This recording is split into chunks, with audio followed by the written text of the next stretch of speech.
Yo quiero comentar un poco lo que es la postura del Comité 68 sobre este tema y la forma en que hemos orientado el trabajo, pero sobre todo las cosas que están pendientes y por qué mantenemos este trabajo alrededor del 10 de junio. Quiero decir que al ver este documental y recordar cómo fue la experiencia, la represión del 2 de octubre, hay un patrón, es el mismo patrón. Nosotros, algunos de nosotros, de quienes emprendimos la demanda para exigirle al gobierno mexicano el esclarecimiento de los hechos del 10 de junio, aquí está Alejandro Álvarez, quienes firmamos esa demanda fuimos Raúl Álvarez, Jesús Martín del Campo, Alejandro Álvarez, Margarita, precisamente Margarita, que no pudimos leer el testimonio, pero ella misma y yo también. Lo hicimos, presentamos esta demanda en un momento en el que, derivado de un informe de la Comisión Nacional de los Derechos Humanos, el gobierno mexicano se vio obligado a formar la Fiscalía Especial para investigar los delitos del pasado, la conocida FEMOSCO, o Fiscalía Especial, que mucha gente la conoció así en todo el mundo. Había habido otros intentos por presentar esta demanda para que se investigaran los hechos, y al igual que en el caso de 68, había sido imposible que la demanda pulsara en virtud de que el gobierno mexicano declaró reservados los expedientes tanto de 68 como de 71. Finalmente, en el año 2001 hubo 3 demandas. Una que presentó Jesús Martín del Campo, otra que presentó Gilberto Guevara Niebla y otra que presentamos en conjunto, quienes ya mencioné, con el mismo Jesús Martín del Campo. La Fiscalía hizo un trabajo de investigación importantísimo y se aclararon muchas cosas, no las voy a repetir, la mayoría de ellas son cosas que están aquí en este documental que hemos visto ahora. El comité hizo una investigación propia. Más que hacer una investigación, comenzamos a recibir una cantidad muy importante de información de muchos lados. Carolina Verduzco, que está aquí presente, trabajando con un grupo de compañeros del Politécnico, hizo un documental muy conciso, porque había mucha información y era muy importante procesar esa información de manera que fuera entendible, porque como ocurre, ustedes lo ven en el documental, la información es tanta, tan vasta, y a veces es contradictoria. Cuando uno se pone a trabajar detalladamente con esa información, resulta que no es tan contradictoria, sino que es compleja. Y entonces la interpretación requiere de mucho trabajo de análisis y de elaboración. Al comité, decía, fueron llegando muchas gentes que querían informar, que querían aportar documentos, sobre todo que querían aportar fotografías y algunos testimonios. Estos procesos son muy difíciles. Nos ha ocurrido lo mismo para el caso del 2 de octubre que para el caso del 10 de junio, donde aún con la distancia en el tiempo, los familiares de las víctimas se sienten tan amenazados, y de hecho lo están, que muy difícilmente pueden aportar información con la debida claridad, a lo mejor con la claridad que tienen ellos mismos, pero están limitados porque hay circunstancias amenazantes. Uno de los testimonios, la compañera que habla de Josué, dice que aún en el sepelio se sentían vigilados. Bueno, pues las familias se siguen sintiendo vigiladas incluso hasta la fecha, y eso es muy grave. Eso plantea una situación muy crítica en todas estas, alrededor de estas cosas. El documental termina diciendo que la Suprema Corte de Justicia se negó a traer el caso. Quiero nada más decirles que en el momento que la sala, el pleno de la Corte, cuando toma esa decisión, lo hace con el argumento de que el asunto no es suficientemente relevante para la vida nacional, lo cual es un agravio más, lo cual es una atrocidad más, porque el documental demuestra que el 10 de junio es un crimen cometido desde las más altas esferas del poder, con la participación de todo el aparato del gobierno federal, incluidas las Fuerzas Armadas, las fuerzas de seguridad, quiero decir, la policía.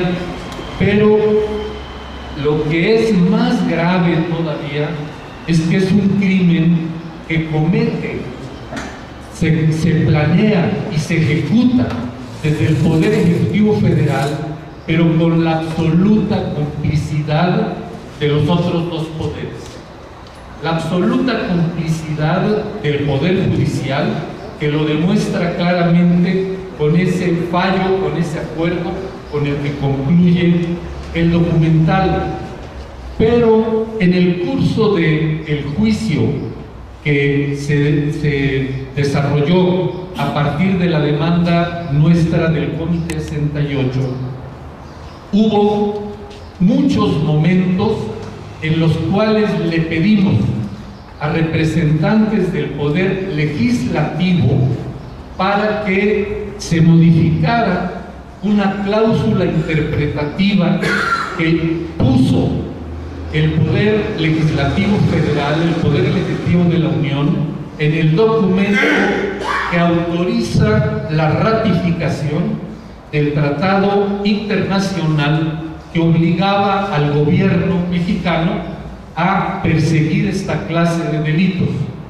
A lo largo de todo el proceso, nosotros estuvimos insistiendo en que era aplicable el derecho internacional.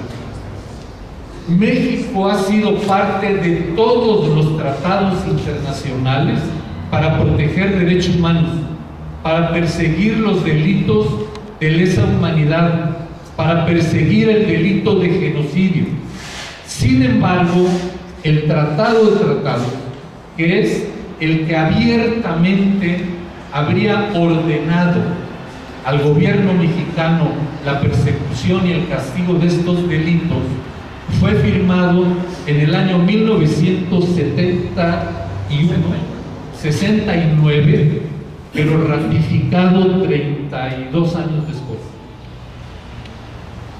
32 años el tratado mediante el cual el Estado mexicano se comprometía con la comunidad internacional a perseguir y castigar estos delitos a los que se refiere el documental de hoy, permaneció 32 años ese documento en un cajón en Los Pinos, por decirlo de alguna manera. Hicimos varios foros en el Senado de la República analizando esta situación. Todos los especialistas nacionales, empezando con el doctor Raúl Jiménez, que generosamente nos acompañó en estos foros, que fue ponente en ellos, y otros destacados abogados constitucionalistas mexicanos, acompañados de varios especialistas internacionales, especialistas en el tema de delitos de lesa humanidad, chilenos, argentinos, alemanes, españoles, todos coincidían en que el derecho internacional y los tratados que he mencionado eran aplicables en México, aun cuando no estuvieran ratificados en el Senado de la República.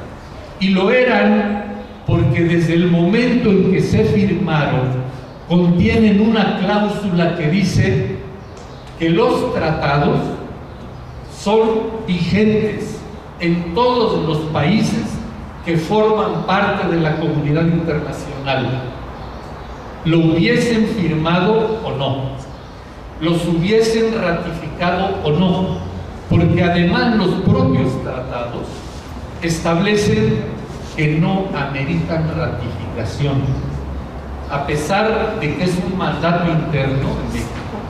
Una vez que el Estado correspondiente los firma siendo parte de la comunidad internacional, desde ese momento tienen vigencia plena.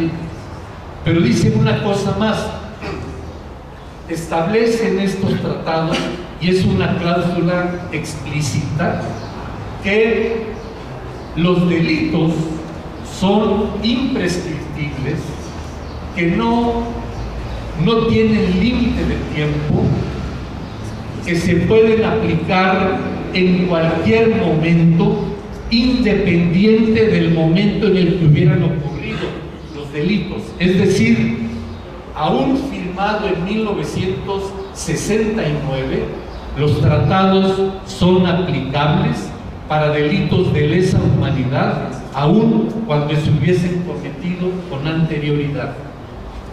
Son temas de la mayor importancia.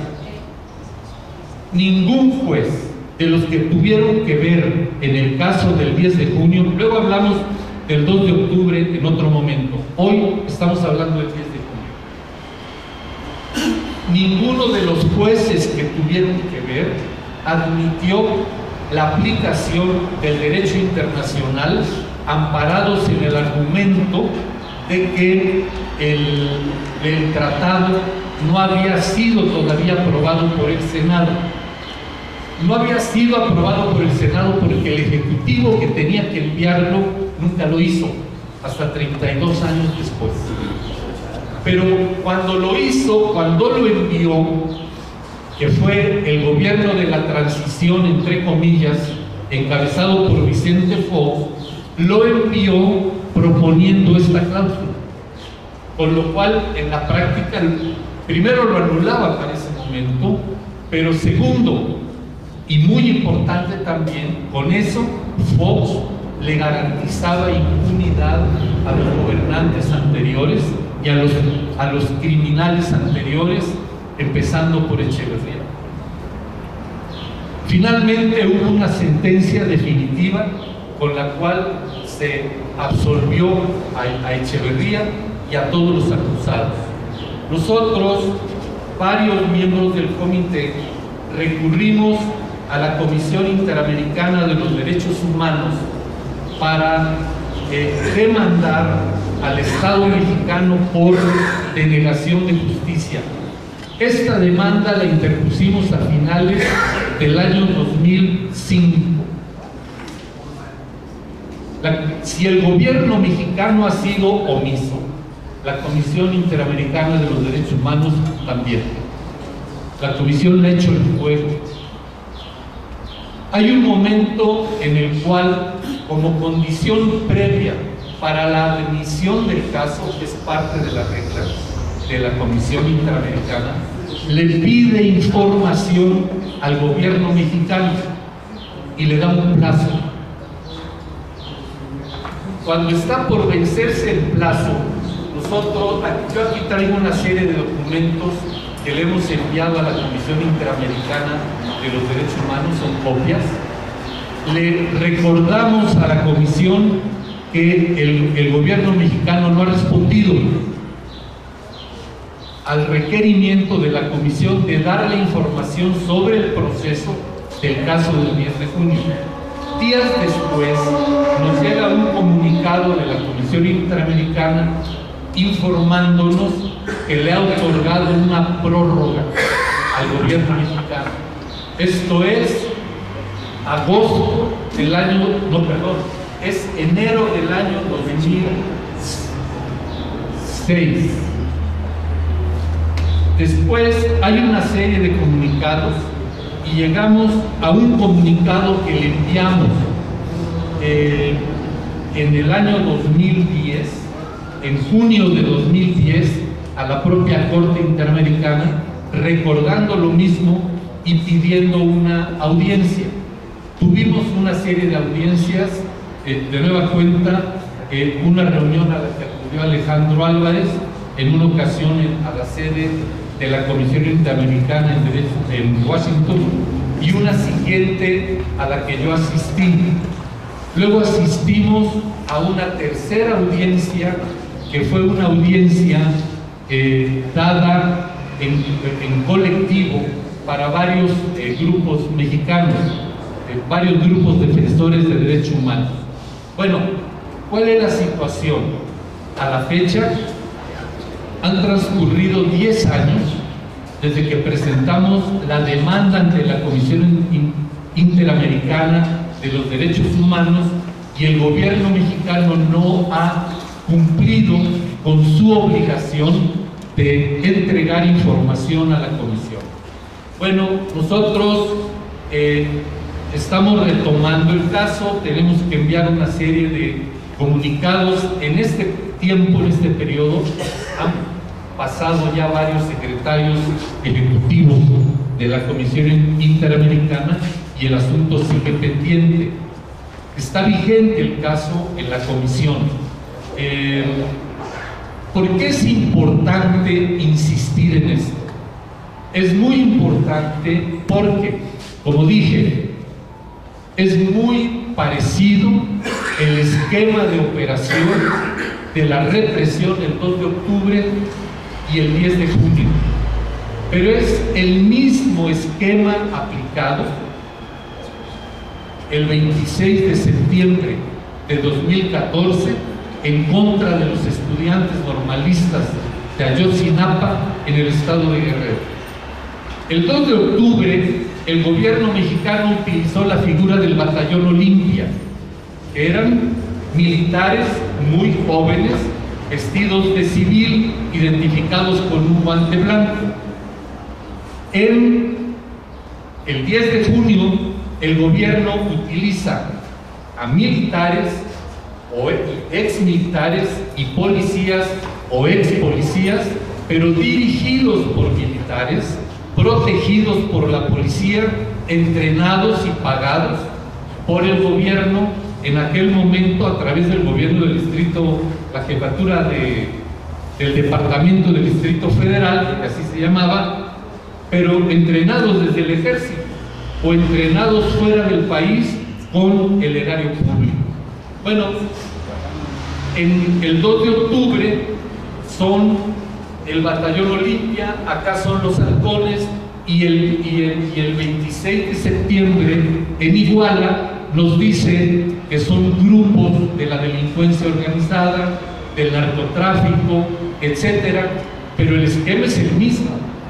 La represión en contra de los muchachos de la normal rural de Ayotzinapa ocurre con los agresores protegidos por la policía, pero además ocurre a unos cuantos metros apenas de la puerta del mayor cuartel militar en Guerrero, de la zona militar más grande de las 3 que tiene el ejército en el estado de Guerrero. Entonces, lo que tenemos de nueva cuenta es el mismo esquema. Y todo esto, ¿qué es lo que tenemos? Lo que tenemos es un crimen de Estado, en el caso del 10 de junio, con gente perfectamente identificada. Ahí están los nombres. Estos mismos nombres que ustedes escucharon están en los expedientes de la Fiscalía Especial y están en la consignación que recibieron los jueces, los magistrados, y que al final la Corte Suprema decide no atraer porque no es relevante. Todos estos nombres están ahí, están en los expedientes. Bueno, lo que tenemos entonces es una impunidad brutal. Esta impunidad que venía operando ya para el caso del 2 de octubre, la represión del 2 de octubre, vuelve a operar para el 10 de junio, opera para todos los agresores de los movimientos que hay en medio. Y esta mañana Raúl Jiménez nos obsequia un artículo formidable en La Jornada, donde hace un recuento de todas estas agresiones del 2 de octubre, el 10 de junio, y antes del 2 de octubre, el magisterio, los ferrocarrileros, el movimiento médico, habría que agregar, y muchos otros. Pero entre el 10 de junio y la masacre de Iguala contra los normalistas, también está Acteal, El Charco, Aguas Blancas, y una lista interminable, por desgracia, una lista muy grande de agresiones que son posibles simple y llanamente porque la gente que ostenta el poder, que detenta el poder de la violencia y de las armas, se siente protegido por un manto de impunidad que se ha construido desde lo más alto del Estado. Y aquí son responsables los 3 poderes de la Unión. Tenemos que reclamarles y tenemos que insistir en desmantelar esta situación. La impunidad es la alcahueta de la corrupción, es la alcahueta de toda esta violencia. Hoy vivimos una situación donde, para que estas cosas dejen de pasar, para que los miembros de las Fuerzas Armadas y policiales dejen de ser incriminados, están modificando el marco legal, el marco jurídico, y están metiéndonos en un proceso de militarización de la vida política del país. Ahí está la ley Erubiel, diseñada en contra de los luchadores de Atenco, que autoriza a los elementos de seguridad pública a disparar casi en contra de cualquier gente, simplemente por el hecho de que un policía se sienta amenazado. Se sienta amenazado no solamente porque un ciudadano transite por la banqueta con un arma en la mano, sino porque la expresión corporal de un individuo al policía le parezca amenazante. Con ese simple hecho puede disparar. Bueno, acaban de promulgar la ley reglamentaria del 29 constitucional que autoriza, y ese a nivel federal, a nivel general de todo el país, decretar la suspensión de garantías, decretar estados de excepción. ¿Qué quiere decir decretar estados de excepción? Eliminar los derechos fundamentales en un tiempo breve, si ustedes quieren, pero todos estos eventos ocurren en ventanas de tiempo. Bien, por eso es la posición nuestra desde el comité, e invitamos siempre a todo mundo a que se sume a esto, es que tiene que operar la acción de la justicia. La lucha fundamental es por echar abajo la impunidad y garantizar el acceso a la justicia. Mucha gente piensa, ya pasó mucho tiempo desde el 10 de junio de 71, ya pasó muchísimo tiempo de otros eventos represivos también, pero son igualmente ofensivos contra la ciudadanía y ofensivos contra los derechos y contra la vida de los ciudadanos.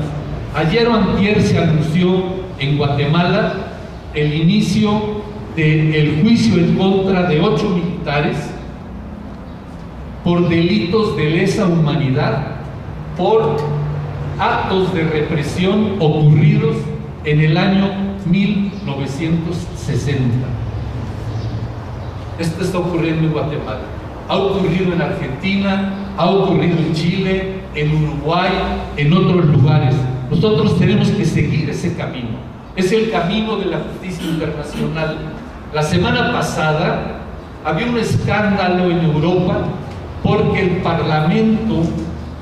Parlamento alemán reconoció que en Turquía el Imperio Otomano cometió un genocidio en contra del pueblo armenio en la década de 1920, en la Primera Guerra Mundial. Bueno, lo que quiere decir es que estos argumentos de estos señores que dicen que pretenden que los delitos están prescritos son argumentos que caen en el vacío, son argumentos que carecen de soporte, de sustento. Nosotros tenemos que ir por la acción de la justicia, por la plena aplicación de la justicia internacional y el total esclarecimiento de todos estos hechos, pero fundamentalmente porque los que perviven impunes sean castigados. La mayor ganancia de eso es ponerle un freno a la impunidad de ahí para adelante. No la vamos a poder romper con el estado de cosas como van hasta el día de hoy. Muchas gracias.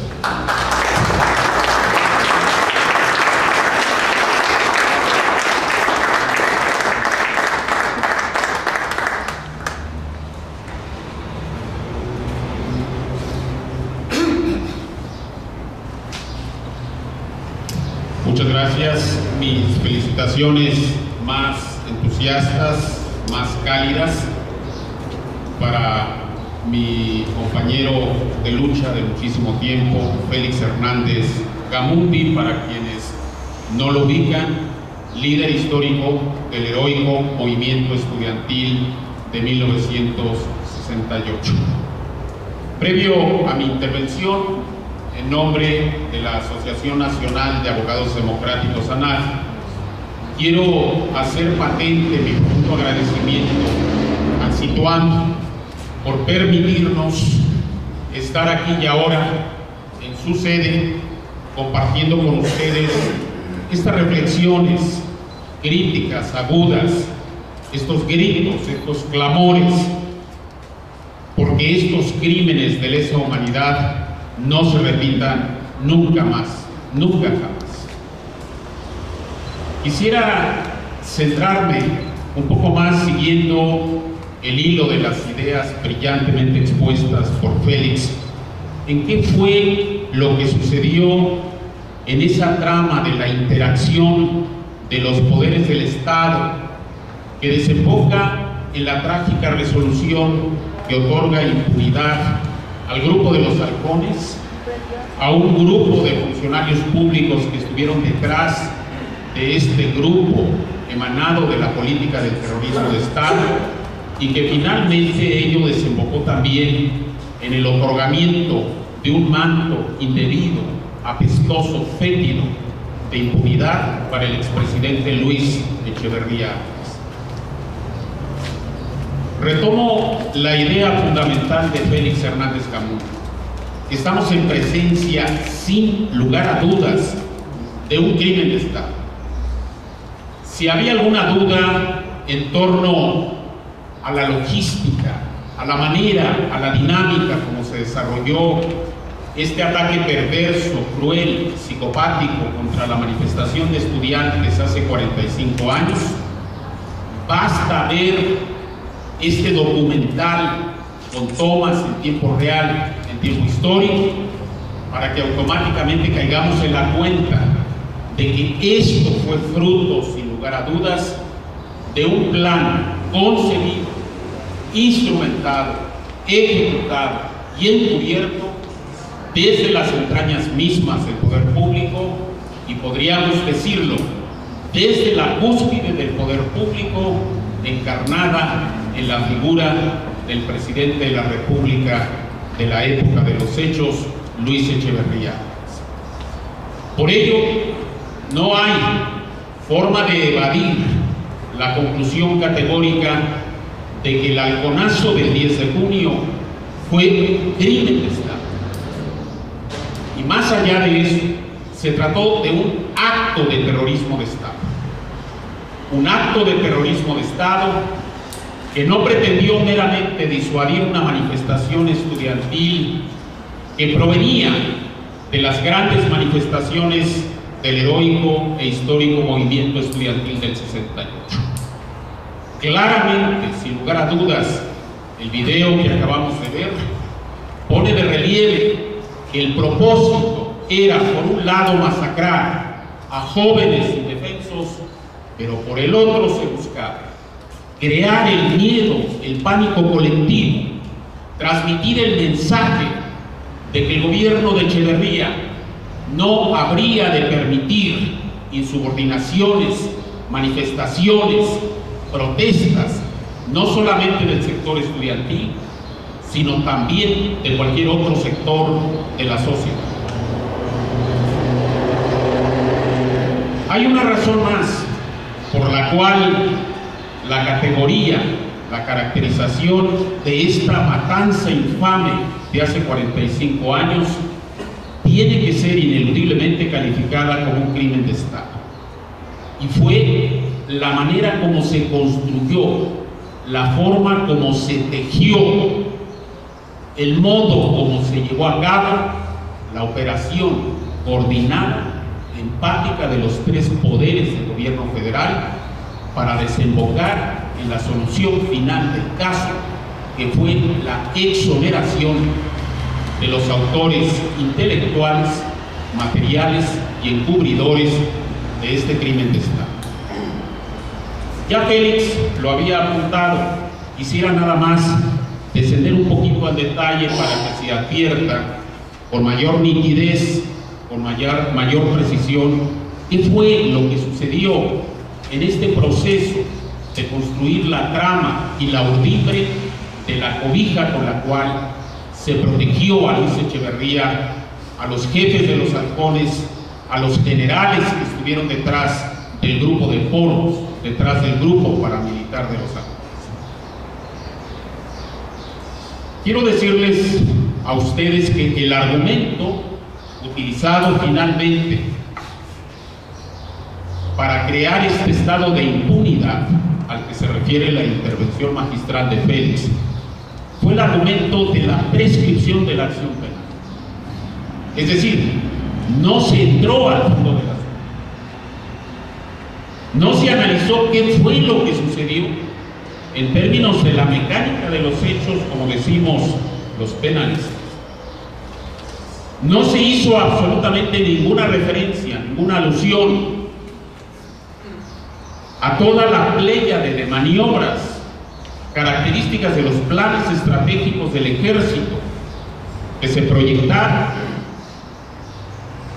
en el teatro de las operaciones, en el teatro de los hechos, según lo apreciamos en este documental. El argumento lapidario fue, lo sentimos mucho, pero la acción penal fue ejercida fuera de él, extemporáneamente. Y frente a ello, nosotros jueces, y sobre todo jueces de jueces, ministros de la Corte, no podemos hacer absolutamente nada. Vivimos en un Estado de Derecho en el que la autoridad tiene única y exclusivamente las facultades explícitas que le otorgan la Corte. Y yo, como ministro de la Corte, no estoy facultado para establecer un juicio de culpabilidad a un acusado por la vía penal si ya operó la prescripción de la acción bajo la cual se puede llevar ante la justicia, abrir el proceso penal, juzgar y sentenciar a un presunto responsable. De entrada, el argumento es absolutamente contrario, opuesto al sentido común. porque está instalado en la lógica de lo absurdo, de lo inverosímil. Y esta lógica diría, como las víctimas del halconazo del 10 de junio, sus familiares, los activistas del ahora conocido a partir de fines de los 90 como el Comité 68 Pro Libertades Democráticas, se dilataron en presentar la denuncia, incurrieron en pachorra burocrática y penalística. Lo sentimos mucho, pero tienen que cargar entonces con el peso de la prescripción. Argumento infame, argumento desvergonzado, argumento pleno de cinismo y de un deseo absolutamente reprobable de no querer ver la realidad tal cual. Ya lo decía Félix hace un momento. Se hicieron tantas cuantas decenas probablemente de intentos de presentar denuncias penales por el genocidio tremendo, nefasto del 2 de octubre de 68 y naturalmente por el halconazo del 10 de junio de 71, e invariablemente las denuncias iban a un camino. Las víctimas, sus familiares, los activistas, se encontraban en estado de indefensión.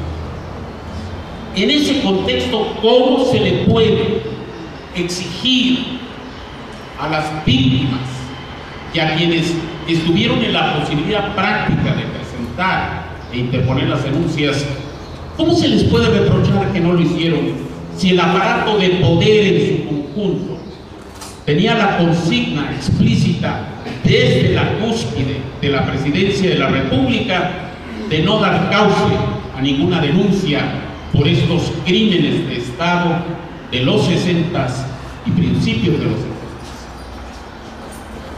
Pero al margen de esto, que de sentido común absoluta y definitivamente es inadmisible,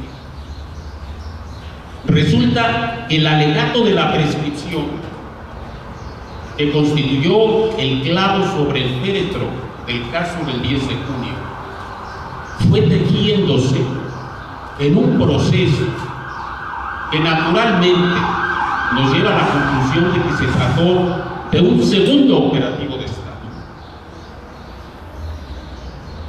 Y esto nos tiene que alertar, porque ese modus operandi, en virtud del cual los órganos que integran esencialmente el Poder Judicial de la Federación hoy en día se coluden, hoy en día llevan a cabo acciones concertadas, el Ejecutivo, el Legislativo, el Judicial, para trastocar los valores fundamentales de la justicia, la libertad, y justificar las violaciones graves, sistemáticas, generalizadas a los derechos humanos.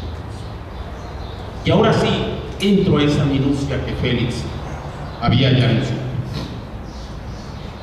Estos crímenes se califican como crímenes de lesa humanidad. Y se llaman crímenes de lesa humanidad porque agravian, ofenden, lastiman, laceran a la humanidad en su conjunto. Son crímenes de carácter internacional y por ende se rigen por el derecho internacional, como certeramente lo marcaba ya Félix. Y el derecho internacional nos dice hasta este respecto, incluso desde antes del primer juicio penal internacional, que fue el juicio a 22 meganazis por el Tribunal Militar Internacional de Nuremberg, que los crímenes que agravian, que ofenden a la humanidad en su conjunto son imprescriptibles. No están sujetos, no pueden estar sujetos a ningún plazo de prescripción.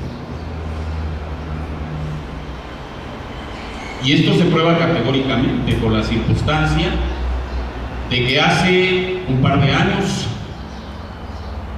en silla de ruedas, se llevó ante un tribunal de Berlín, Alemania, a un nazi de 98 años, a quien se le imputaron crímenes de lesa humanidad cometidos en los años 40, 41 y 42 en el campo de concentración de Auschwitz. A este nazi le endilgaron sus correligionarios de crímenes de lesa humanidad el epíteto del contador, y no es que llevara las cuentas en términos de cargos y abonos de los movimientos o flujos financieros de los campos de exterminio, sino porque es el que llevaba las cuentas de las piezas de oro y de todo cuanto se le quitaba a las víctimas para fundirlos y depositarlos como lingotes en las bóvedas de los bancos de la Unión de Bancos. Desde entonces, la humanidad vía el derecho internacional ha consagrado este principio por la vía de la costumbre internacional, el principio de que los crímenes que ofenden a la humanidad en su conjunto son imprescriptibles. Y ello tiene mucho sentido con los ejemplos recientes que el propio Félix nos está apuntando. En Guatemala acaban de iniciarse juicios por crímenes de esta naturaleza, crímenes de lesa humanidad cometidos en inicios de 1960. Quiere decir esto, y aterrizo la conclusión, que la imprescriptibilidad es una característica inherente, es una característica que le es de la esencia de los crímenes de lesa humanidad.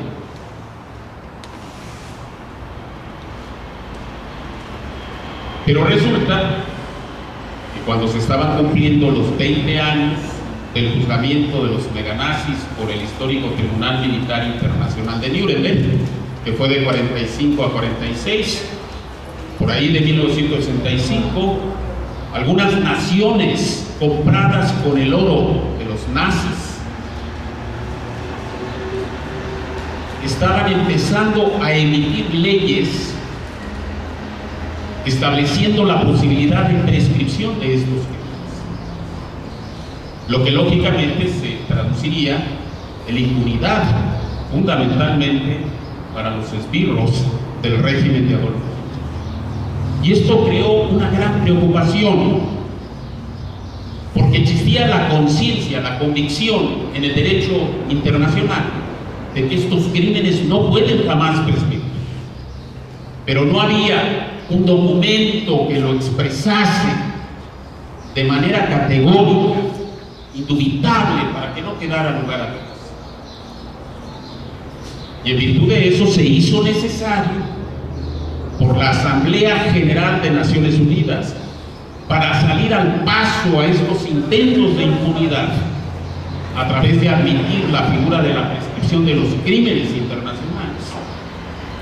Decía, vía la Asamblea General de la ONU, se hizo necesario poner por escrito que estos crímenes son imprescriptibles,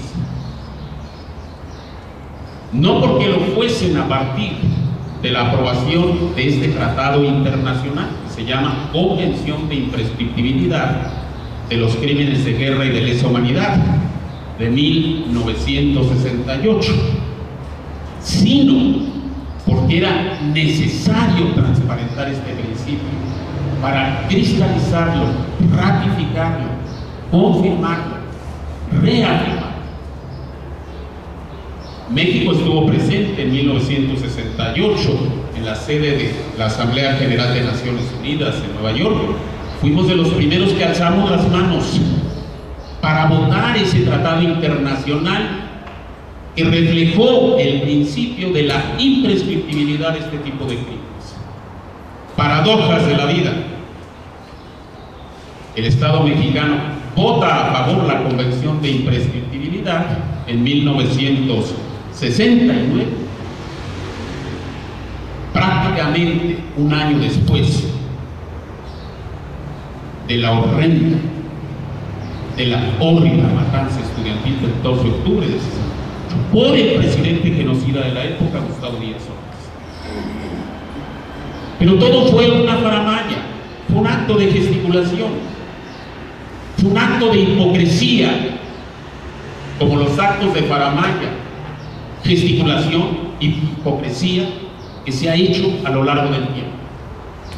Una cara progresista ante el exterior, la comunidad internacional, y una cara de mano militar, de mano dura hacia el interior. Lo vimos en el video. Se ordena esta matanza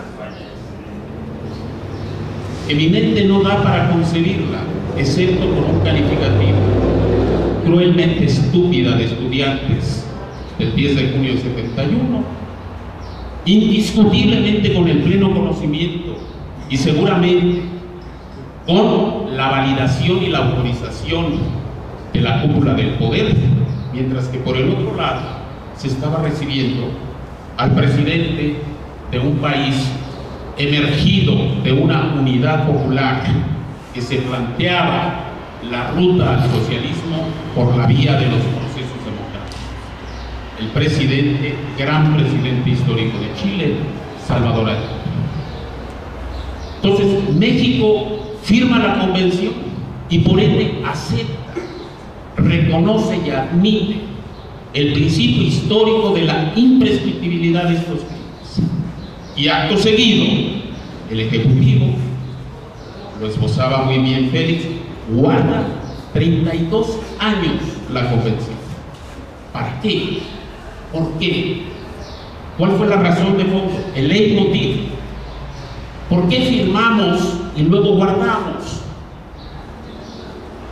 Evidentemente, para mostrar una cara progresista al exterior, pero al interior se guarda la convención para que aparentemente no surte efectos ese principio de imprescriptibilidad y para que, combinado con la consigna de que no habrá ninguna averiguación previa por estos crímenes, empezar hipotéticamente, según esa lógica, a transcurrir el plazo de la prescripción.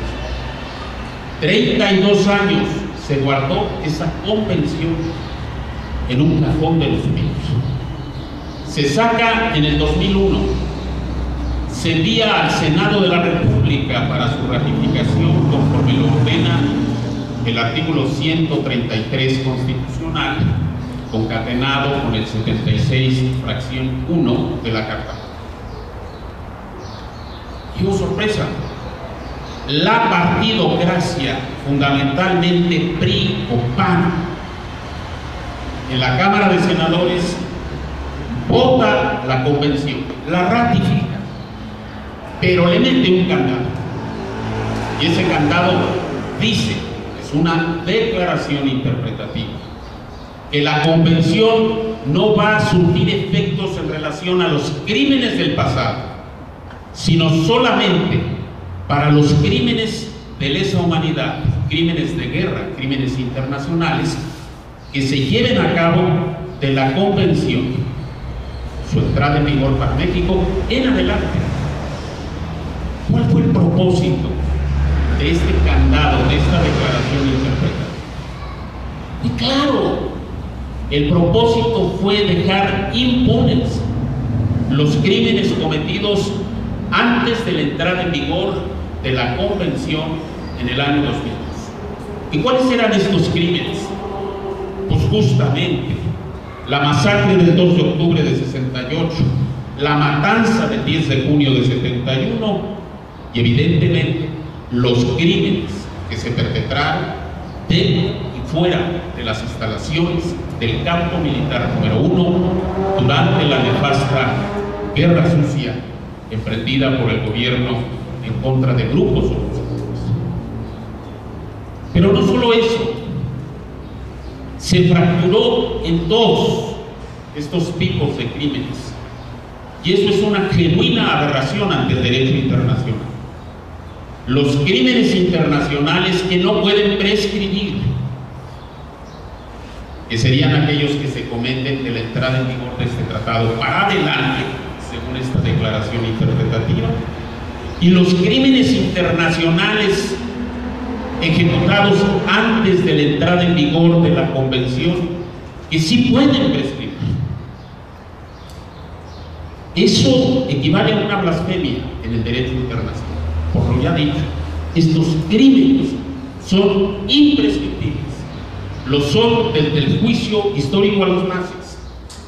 La comunidad internacional, los tribunales internacionales, las cortes nacionales, cuando han juzgado a criminales de esta índole, no han tenido margen a duda en cuanto a que estos crímenes son imprescriptibles.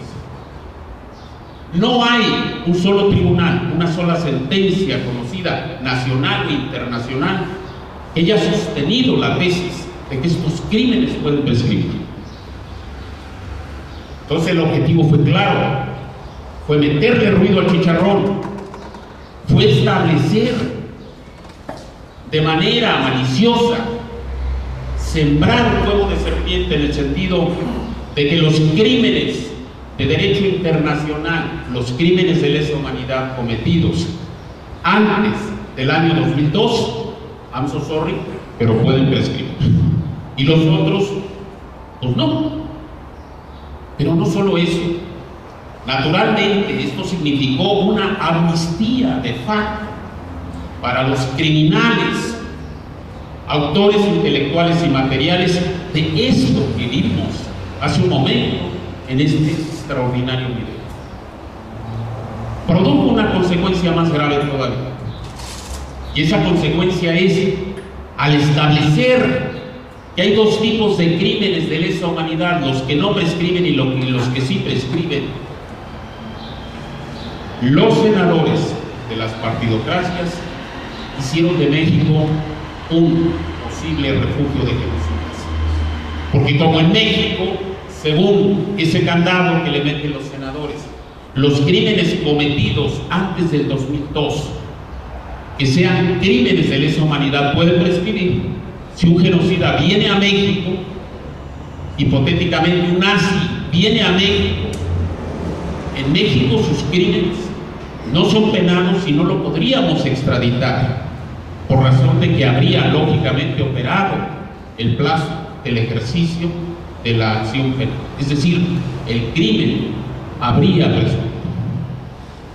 Claro está que cuando sobrevienen los pliegos de consignación por parte de la Fiscalía Especial para los Movimientos Políticos y Sociales del pasado, y el asunto llega finalmente a la Corte, lo que la Corte hace es simplemente plegarse servilmente a ese candado que le puso el Senado de la República a la Convención de Imprescriptibilidad y decir: yo no puedo cuestionar lo que los senadores han establecido.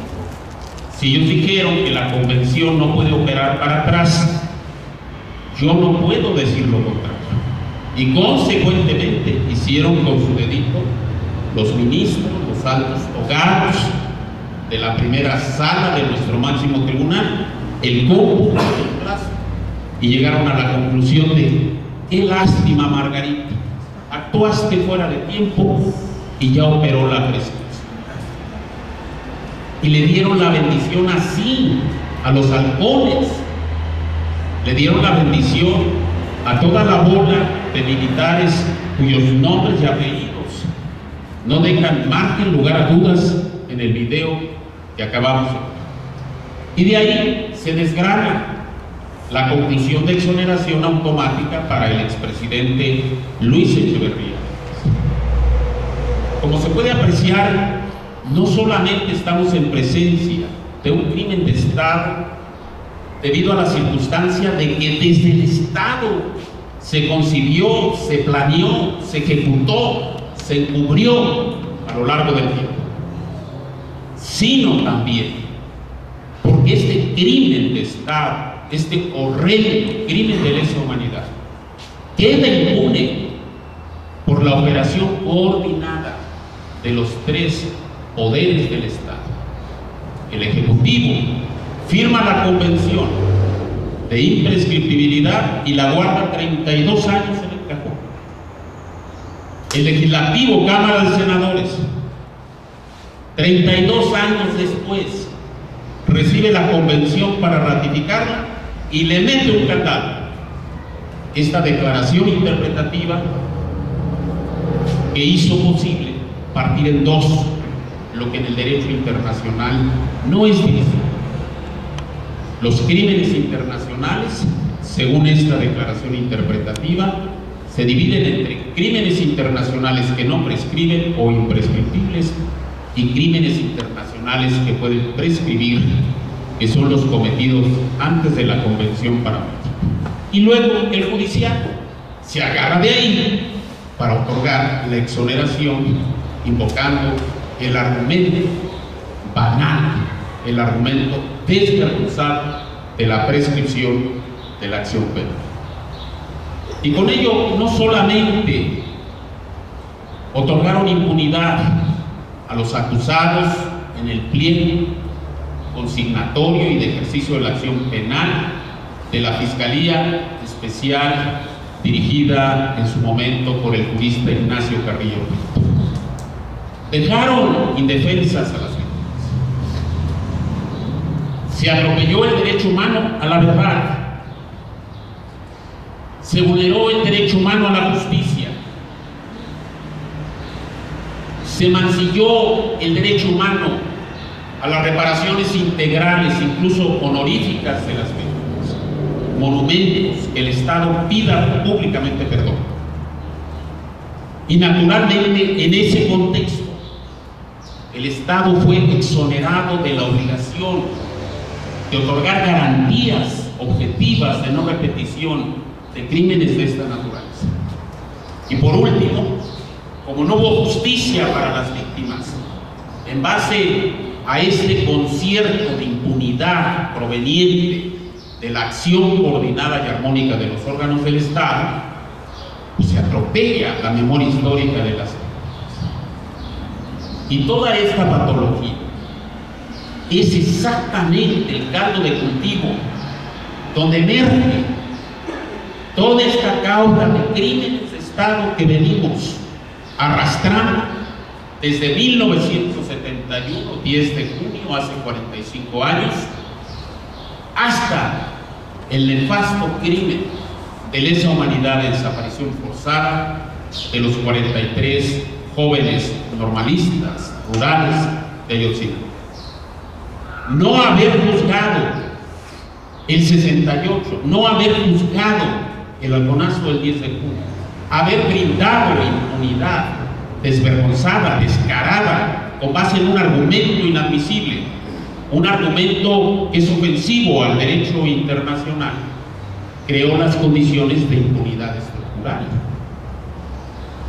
Porque el mensaje fue: aquí se vale atropellar al pueblo, mancillar al pueblo. El mensaje fue: puedes cometer tú como ejecutivo crímenes internacionales, genocidios, crímenes de lesa humanidad y hasta crímenes de guerra, y no te pasa nada.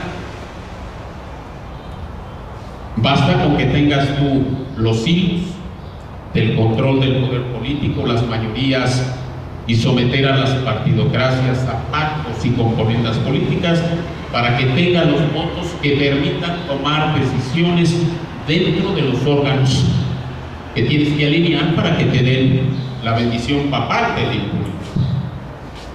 Y fue así precisamente porque no se juzgó a los autores intelectuales y materiales del halconazo del 10 de junio que surgió la guerra sucia.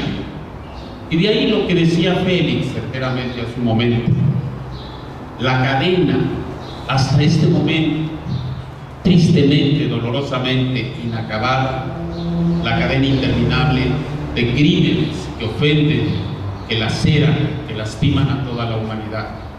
Después de ello sobreviene la guerra sucia, y después viene a crear el Charco, Aguas Blancas, el Bosque, Atene,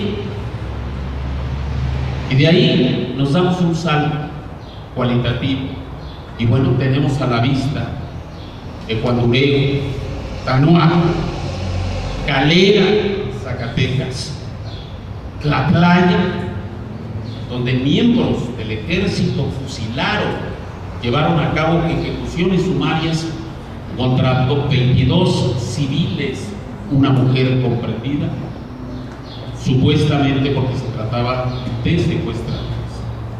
Y naturalmente, el no haber juzgado estos crímenes, el haber utilizado este argumento inverosímil, absolutamente inadmisible desde el punto de vista jurídico nacional e internacional de la prescripción, fue ese caldo pestilente de cultivo.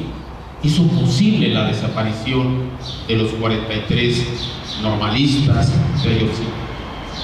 Frente a esto, ¿qué queda por hacer? Me sumo a la parte final, al corolario de Félix Hernández Gamundi, que tenemos que luchar con todo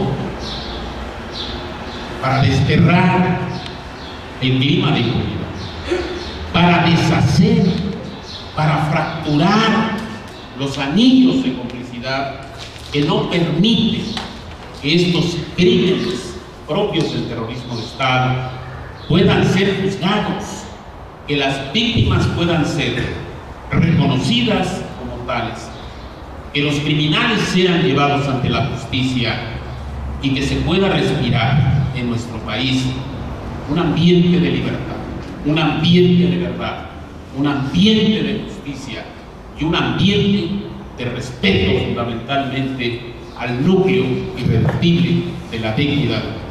Muchas gracias. O sea, a ver, dos cosas. Uno, un poquito agregando a lo que dijo Carolina, que me parece muy importante de esta discrepancia tan grande, como una magistrada como Erlinda Velasco, en realidad lo que hace esta magistrada, que le toca ver el caso del 10 de junio, es que ella hace un alegato donde demuestra que hay un genocidio y al final concluye diciendo: por eso digo que no hay nada. Entonces, eso es lo terrible.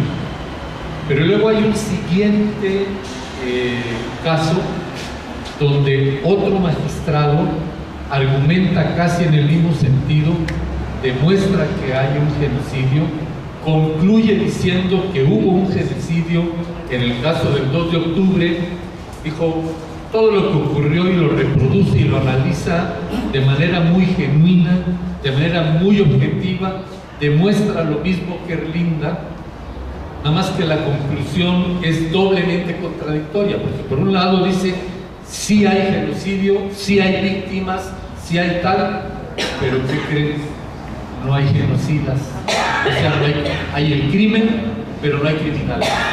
Entonces, es un asunto muy grave, es un asunto muy delicado, porque es justo lo que nos pone en condición de indefensión. Porque el cinismo es tan grande que ya no hay ni siquiera el recurso de decir es que los tengo que convencer, ya están convencidos. Y estando convencidos de todos los argumentos, concluyen en función solo de sus intereses políticos particulares. Y entonces, yendo a lo que tú dices, Ana María, había una propuesta que hemos comentado con el doctor Jiménez, que va en 2 días. Uno es, tenemos que continuar con, o a lo mejor son 3, tenemos que continuar con el tema de la Comisión Interamericana, porque a eso es la instancia que tenemos a nuestro alcance dentro del sistema de justicia interamericano. De ese somos parte y allí hay recursos que no se han utilizado. Ya lo dije, si el gobierno, el Estado mexicano ha sido omiso, la Comisión también, por lo menos ha sido muy lenta, y tenemos que exigirle que actúe. Bueno, y tenemos que continuar en esa. Y la otra vía es un tema que hemos hablado con Raúl, que es recurrir efectivamente a la Corte Internacional. Necesitamos tener muy claro que los vientos en estas instancias son muy conservadores. Hubo un cambio, por ejemplo, en algún momento España fue una gran ventana, pero lamentablemente cuando esa ventana estaba abierta en España, donde ¿cómo se llama? Donde la ley, la justicia española admitía la jurisdicción universal, nosotros estábamos en el proceso interno todavía y por lo tanto teníamos que agotar las instancias nacionales antes de poder recurrir allá. Ha habido un cambio desde que hubo el cambio de gobierno en España, gobiernan los conservadores y eso se ha reflejado en el aparato de justicia y han restringido enormemente esta situación. Sin embargo, tenemos ese recurso de ir a la Corte Internacional. Y hay otro, en algún momento nosotros tenemos que plantear la cuestión de que el Poder Judicial mexicano tiene que ser reformado de fondo. Hay un problema muy grave y es que, por ejemplo, Jesús Luna Altamirano, en su momento Jesús Luna Altamirano es un magistrado que ahora está suspendido de sus actividades por la Judicatura Federal. En su momento nosotros reclamamos eso, de que Luna Altamirano tenía que ser separado de estos casos porque tenía antecedentes como protector de narcotraficantes. Él había amparado sin ninguna justificación más que su conciencia, así dijo. En algún momento reaccionó diciendo que un juez resuelve conforme a su conciencia y su conciencia le permitió proteger a narcotraficantes. La Corte dijo que no, la Judicatura nos pidió pruebas. El caso es que Luna Altamirano es uno de los magistrados que validaron los amparos para Echeverría. Bueno, hoy Luna Altamirano está suspendido, acusado por la Judicatura, ¿saben de qué? De proteger a narcotraficantes. Por eso está suspendido, que son los mismos casos que nosotros reclamábamos. Bueno, ¿por qué cito esto? El hecho es que los miembros del Poder Judicial no tienen obligación de rendir cuentas. Si prácticamente no hay manera de reclamarle, o si uno le reclama, no hay manera concreta, viable, de que un proceso se desarrolle ante una queja de estas. O sea, tenemos que ir a un esquema de justicia diferente, donde incluso el Poder Judicial tenga obligación de rendir cuentas. Por ejemplo, esto que señala Raúl muy bien de la cláusula interpretativa, la reserva interpretativa. Nosotros formalmente le pedimos protección a la Corte, a la Suprema Corte de Justicia de la Nación, pidiéndole que se pronunciara en contra de esa reserva interpretativa, porque evidentemente iba en contra del tratado y del derecho internacional del cual México es parte. Se declaró incompetente y no resolvió. Y ante una siguiente reclamación, la respuesta fue que la función de la Corte es interpretar la ley y que esta reserva interpretativa estaba claramente escrita en la ley. No hay nada que interpretar. Entonces es este tipo de cosas, pero es muy importante lo que señala Carolina, cómo hay una contradicción tan grande entre la academia ¿cómo decirlo, Raúl? Planteamientos académicos que defienden que cuando un juez está en la disyuntiva de decidir por la ley o la justicia, tiene que decidir por la justicia. Es un principio básico del derecho. Bueno, resulta que eso se olvida cuando alguien forma parte del Poder Judicial. Por lo menos los que hemos tenido hasta ahora necesitamos miembros del Poder Judicial diferente, y para eso tiene que cambiar la estructura y también la manera en que se nombran los miembros del Poder Judicial. Yo no soy especialista en el tema, pero sangro por la herida. Entonces por eso me meto a entender qué pasa. pero yo digo, ese es un tema importantísimo. ¿Cuál es la vía? Yo creo que tenemos que seguir estas. A lo mejor son 3 vías y a lo mejor son otras muchas más, porque evidentemente la otra pues es seguir luchando, es seguir peleando, seguir demandando, seguir exigiendo, convencidos de que la justicia solo nos va a llegar en la medida en que logremos construir una fuerza con el poder suficiente para imponer la acción del Estado de Derecho y la acción de la justicia. Quisiera yo ahondar un poquito en esta consideración que nos pone sobre la mesa para reflexionar Félix en relación a ambas intervenciones de Carolina Verduzco y de Ana María Muñoz. La primera de ellas sobre el tipo de justicia que tenemos, que hace posible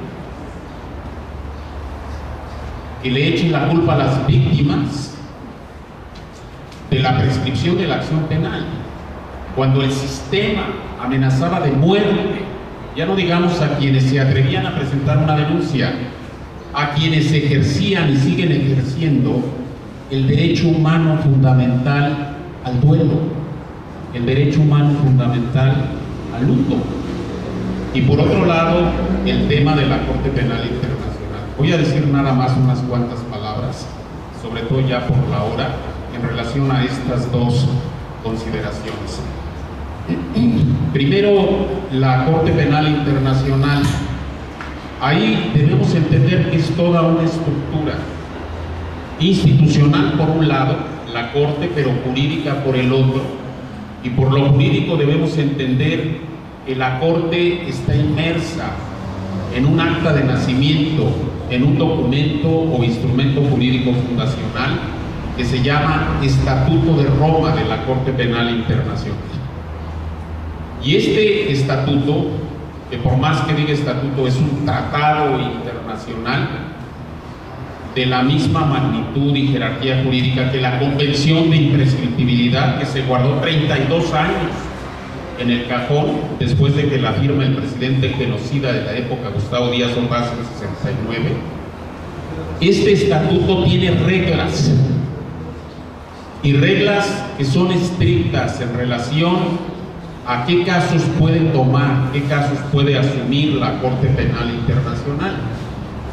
Y una de tales reglas dice que la Corte Penal Internacional no puede conocer de casos, crímenes de lesa humanidad, genocidios, crímenes de guerra, cometidos antes de la entrada en vigor de su tratado, el Estatuto de Roma, para el Estado correspondiente, salvo que el Estado expresamente, cuando se adhiere al Estatuto de Roma, le diga a la Corte Penal Internacional: yo quiero adherirme al Estatuto y quiero que naturalmente la Corte ejerza sus poderes punitivos de aquí para adelante, pero me interesa por excepción igualmente se haga cargo de estos casos específicos cometidos con anterioridad, cosa que naturalmente el Estado mexicano no hizo.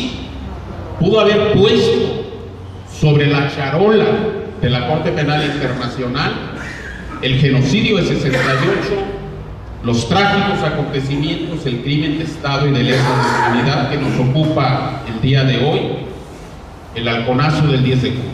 El Estado mexicano, cuando firma el estatuto en el año 2001 con el presidente de la, comillas, transición democrática, comillas, no hizo uso de esa cláusula conocida como cláusula de anterioridad. Les doy un ejemplo. Palestina es el Estado miembro del Estatuto de Roma más reciente, se adhirió el año pasado, y Palestina hizo uso de esta cláusula de retroactividad para que la Corte Penal Internacional conociera de los casos futuros a partir de su ingreso al Estatuto de Roma, pero que conociera también de los crímenes de lesa humanidad y de los crímenes de guerra cometidos por la élite israelita en el poder cuando ordenaron el lanzamiento de misiles Patriot y Scud sobre escuelas, kinder, primarias, secundarias, con niños, niñas y adolescentes en la franja palestina de Gaza.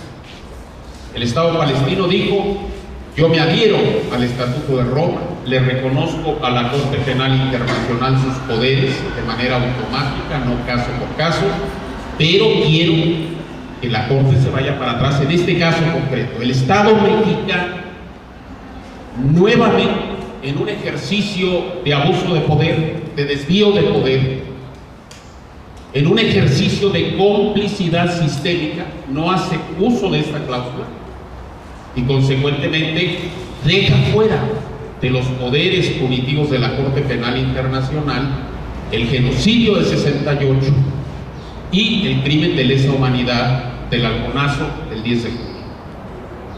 Quiere esto decir entonces que estos dos casos no pueden ser acogidos o asumidos por la Corte Penal Internacional, porque el Estatuto de Roma entra para México el 1 de enero del año 2006.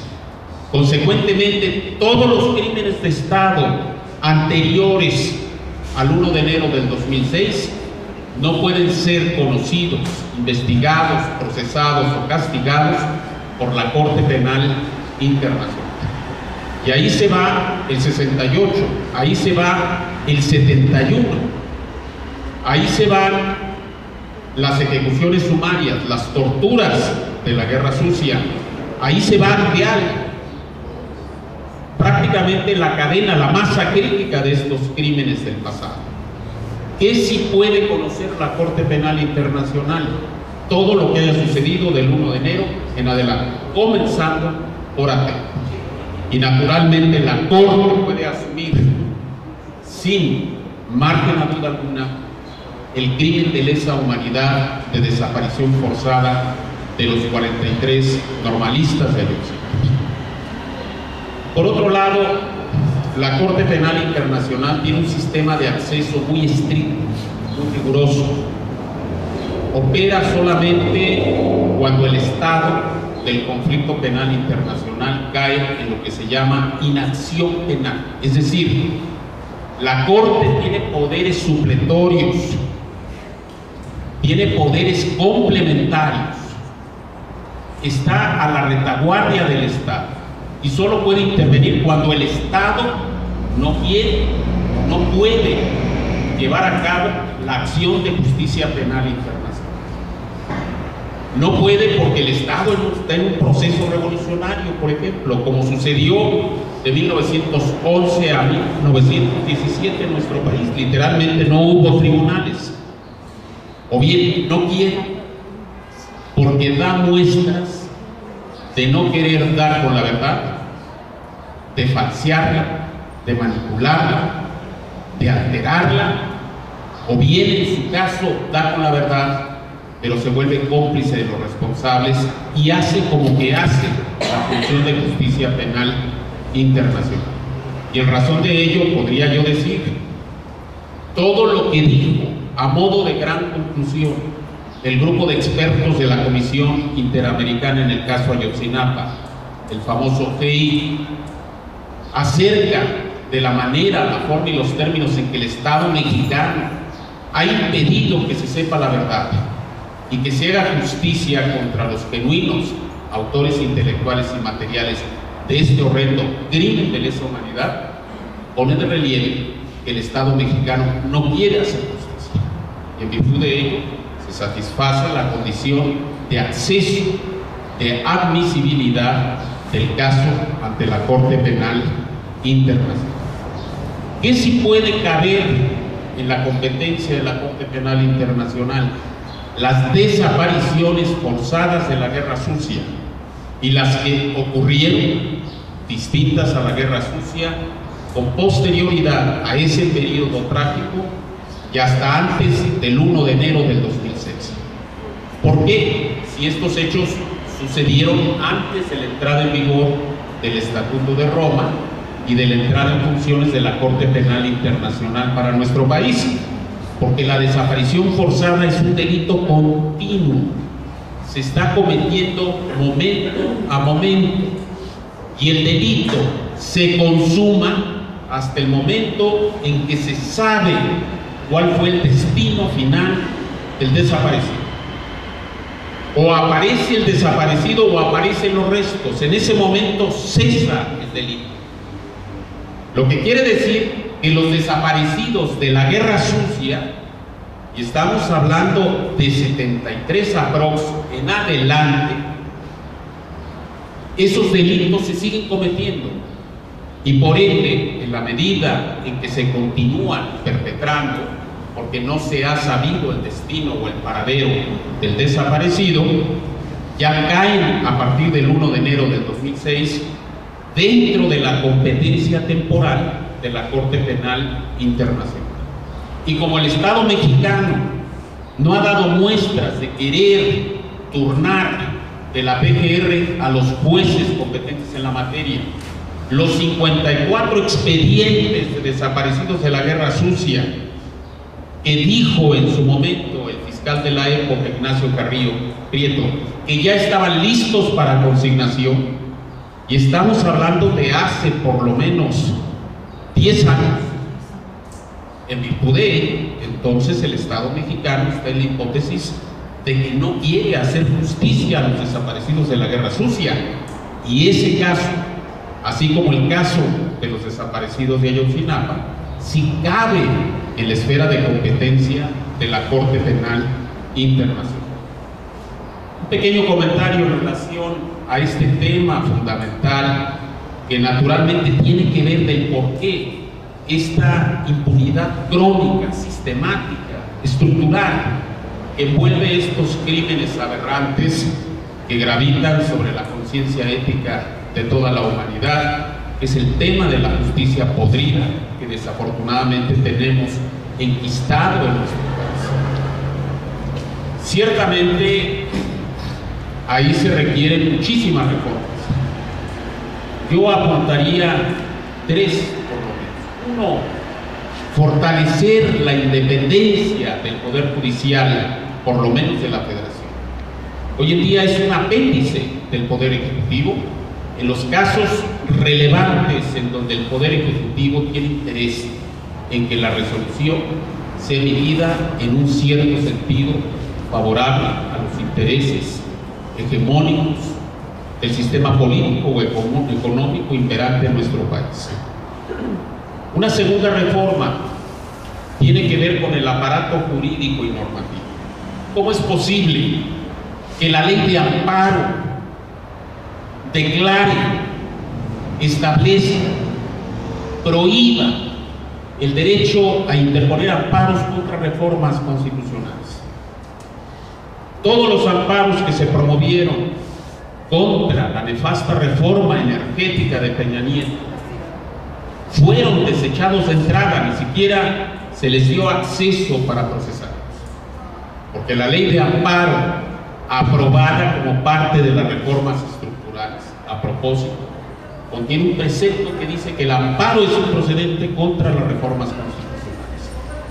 ¿Qué va a pasar si la partidocracia en Cámara de Diputados, en Cámara de Senadores y luego en las cámaras legislativas estatales aprueba una reforma por virtud de la cual se decreta que la forma de gobierno de nuestro país, de nuestro Estado, ya no es la república, sino la monarquía, y se eleva al presidente en automático a la calidad de emperador o monarca?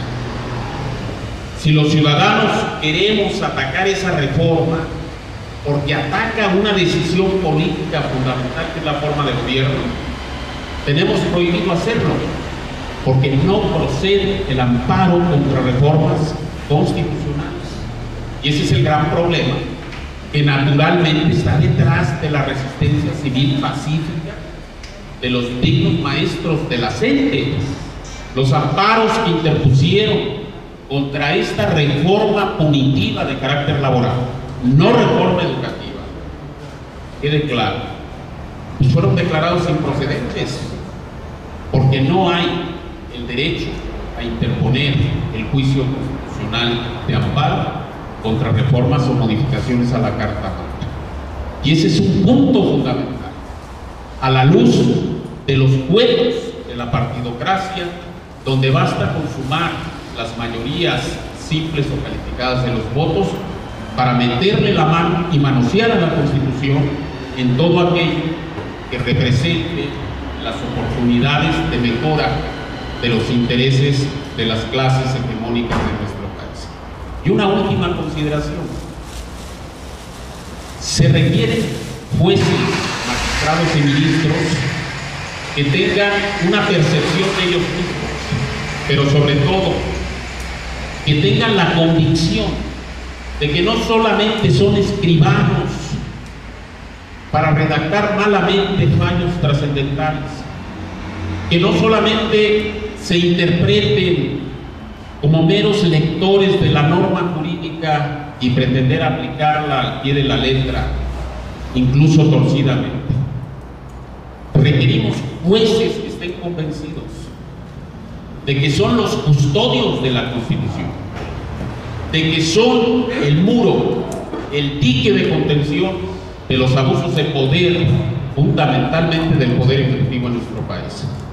Y para ello necesitamos jueces, magistrados, pero sobre todo ministros comprometidos con la verdad, ministros que férreamente estén comprometidos con la justicia, ministros que se asuman como defensores, como garantes, como custodios fieles de los derechos humanos, como protectores de la dignidad, ministros que estén a favor de las grandes mayorías de nuestro país, ministros que tengan una visión nacionalista de nuestro país y que pongan por delante los intereses de nuestra nación y sobre todo el principio medular constitucional de la soberanía popular. Mi impresión es que no tenemos esa clase de jueces, magistrados y ministros, y la prueba de ello son estos fallos en donde la justicia sirve como medio para otorgar una cobija de impunidad, acusando implícitamente a las víctimas de que no presentaron en tiempo y forma sus denuncias y que por ello operó la prescripción.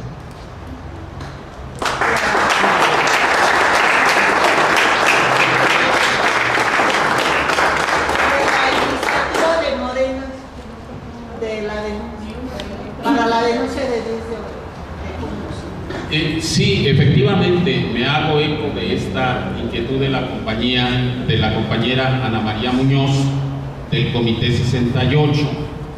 Hay una idea en el grupo parlamentario de Morena en la Cámara de Diputados Federal en el sentido de promover un punto de acuerdo.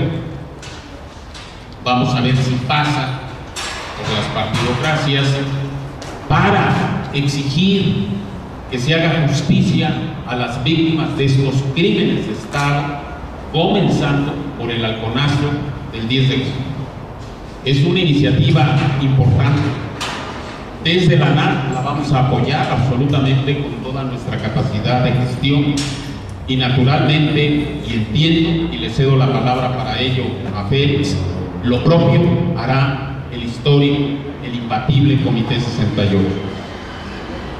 Bueno, nosotros nos sumamos a este asunto con ustedes, Raúl.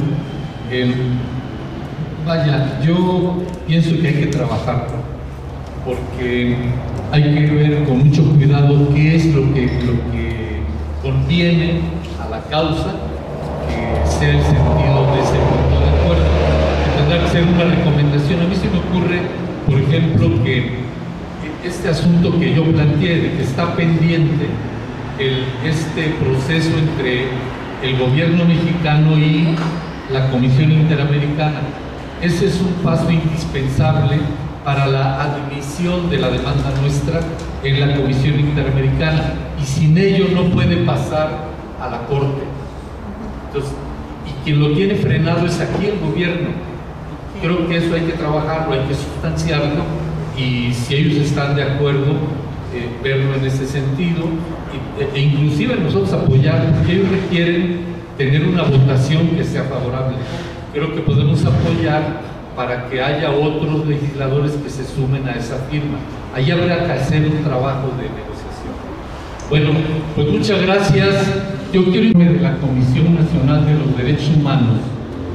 El gobierno mexicano se vio obligado a formar la Fiscalía Especial para investigar los delitos del pasado, la conocida FEMOSCO, o Fiscalía Especial, que mucha gente la conoció así en todo el mundo.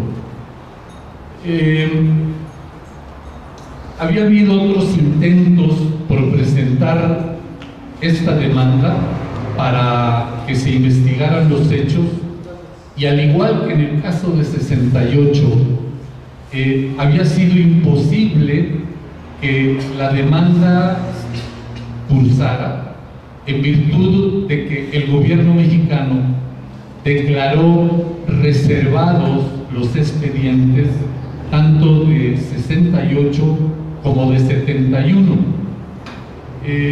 Finalmente, en el año 2001 hubo 3 demandas. Una que presentó Jesús Martín del Campo, otra que presentó Gilberto Guevara Niebla y otra que presentamos en conjunto, quienes ya mencioné, con el mismo Jesús Martín del Campo. La Fiscalía hizo un trabajo de investigación importantísimo y se aclararon muchas cosas. No las voy a repetir, la mayoría de ellas son cosas que están aquí en este documental que hemos visto ahora. El comité hizo una investigación propia. Más que hacer una investigación, comenzamos a recibir una cantidad muy importante de información de muchos lados. Carolina Verduzco, que está aquí presente, trabajando con un grupo de compañeros del Politécnico, hizo un documental muy conciso, porque había mucha información y era muy importante procesar esa información de manera que fuera entendible, porque como ocurre, ustedes lo ven en el documental, la información es tanta, tan vasta, y a veces es contradictoria. Cuando uno se pone a trabajar detalladamente con esa información, resulta que no es tan contradictoria, sino que es compleja. Y entonces la interpretación requiere de mucho trabajo de análisis y de elaboración.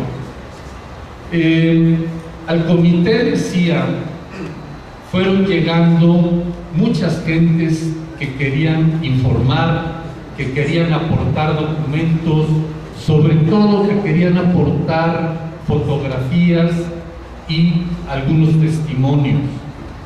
Estos procesos son muy difíciles.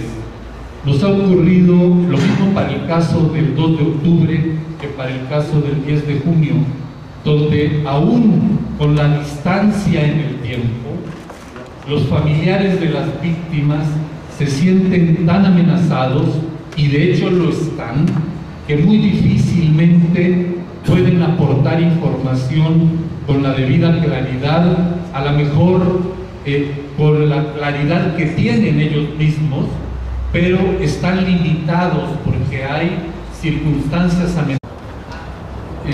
Yo quiero comentar un poco lo que es la postura del Comité 68 sobre este tema y la forma en que hemos orientado el trabajo, pero sobre todo las cosas que están pendientes y por qué mantenemos este trabajo alrededor del 10 de junio. Quiero decir que al ver este documental y recordar cómo fue la experiencia, la represión del 2 de octubre hay un patrón, es el mismo patrón. Nosotros, algunos de nosotros, de quienes emprendimos la demanda para exigirle al gobierno mexicano el esclarecimiento de los hechos del 10 de junio, aquí está Alejandro Álvarez, quienes firmamos esa demanda fuimos Raúl Álvarez, Jesús Martín del Campo, Alejandro Álvarez, Margarita, precisamente Margarita, que no pudimos ver el testimonio, pero ella misma y yo también. Lo hicimos, presentamos esta demanda en un momento en el que, derivado de un informe antes, uno de los testimonios,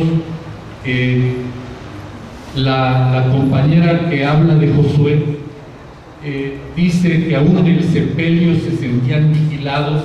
Bueno, pues las familias se siguen sintiendo vigiladas incluso hasta la fecha. Y eso es muy grave, eso plantea una situación muy crítica en todas estas, alrededor de estas cosas. El video, el documental termina diciendo que la Suprema Corte de Justicia se negó a traer el caso. Quiero nada más decirles que en el momento que la sala, el pleno de la Corte, cuando toma esa decisión, lo hace con el argumento de que el asunto no es suficientemente relevante para la vida nacional, lo cual es un agravio más, lo cual es una atrocidad más, porque el documental demuestra que el 10 de junio es un crimen cometido desde las más altas esferas del poder, con la participación de todo el aparato del gobierno federal, incluidas las Fuerzas Armadas, las fuerzas de seguridad, quiero decir, la policía, pero lo que es más grave todavía es que es un crimen que comete, se planea y se ejecuta desde el Poder Ejecutivo Federal, pero con la absoluta complicidad de los otros dos poderes. La absoluta complicidad del Poder Judicial, que lo demuestra claramente con ese fallo, con ese acuerdo con el que concluye el documental. Pero en el curso del juicio que se desarrolló a partir de la demanda nuestra del Comité 68, hubo muchos momentos en los cuales le pedimos a representantes del Poder Legislativo para que se modificara una cláusula interpretativa que puso el Poder Legislativo Federal, el Poder Legislativo de la Unión, en el documento que autoriza la ratificación del Tratado Internacional que obligaba al gobierno mexicano a perseguir esta clase de delitos. A lo largo de todo el proceso, nosotros estuvimos insistiendo en que era aplicable el derecho internacional. México ha sido parte de todos los tratados internacionales para proteger derechos humanos, para perseguir los delitos de lesa humanidad, para perseguir el delito de genocidio. Sin embargo, el Tratado de Tratados, que es el que abiertamente habría ordenado al gobierno mexicano la persecución y el castigo de estos delitos, fue firmado en el año 1969, pero ratificado 32 años después. 32 años el tratado mediante el cual el Estado mexicano se comprometía con la comunidad internacional a perseguir y castigar estos